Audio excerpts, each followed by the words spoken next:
That, what actually happens from the research side, if you look at it? What happens in the research group when an artist joins that?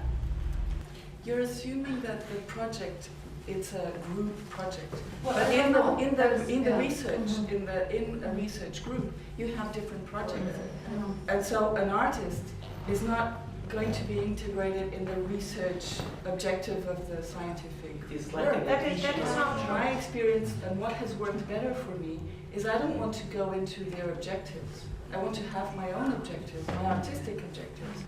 Is that the artists want to go and work in the lab.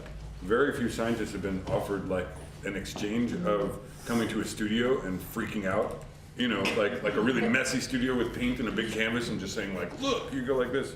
Like an action painting for a scientist for 20 minutes might really help. Everything. Art schools in some ways are responsible for the development of artists and their inability in the same with the sciences of making this. If there was more hybridity within the universities and more use of the materiality that's being invented for artists rather than just having sculpture, painting and printmaking as your hierarchy, then suddenly you open up the university as a palette for all the artists and you actually engage in it from a structured position, and the scientists too, so we're not necessarily having this debate about how to do it because it's part of a conscious understanding. I just want to talk about this project idea and artists and scientists. I feel you were suggesting that you had quite different objectives for the residency. One of the things we found in the earlier years that we were doing residencies were that the benefits really were all going the way of the artist. The artist was getting access to technology, to data sets, to research.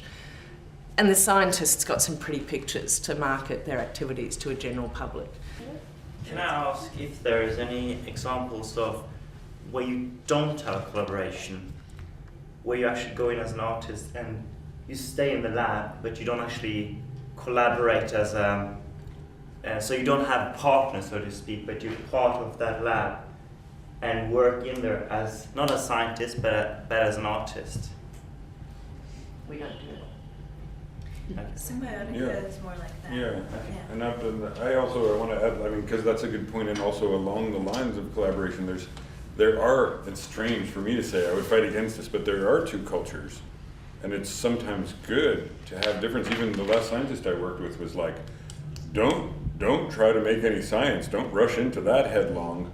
And the artist needs to find the scientist, and the scientist needs to find the artist, and that's a very difficult step for an artist to get.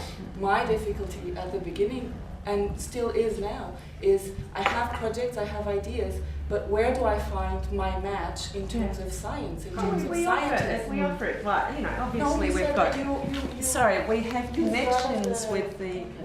connections with host organisations all through Australia. So artists would come to you Artists to find will the often, right artists are always calling us up going, God, can you find me an ophthalmologist? Or can, you know, it's, they do, you know, and then you're like, oh God. And so we work with our networks constantly. Working with the London Centre of Nanotechnology, then we're working with different samples in the lab, but it's at the moment, I'm making a big jump from the biology lab into nanotechnology, where we're working with nanoparticles.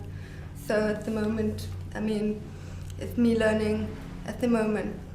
I'm actually an evolutionary biologist that ended up in the studio, and Wow. But my projects in the past have been about building ecosystems, self-contained sort of sculptural ecosystems, but also repurposing bioinformatic databases. In some cases, visualizing them.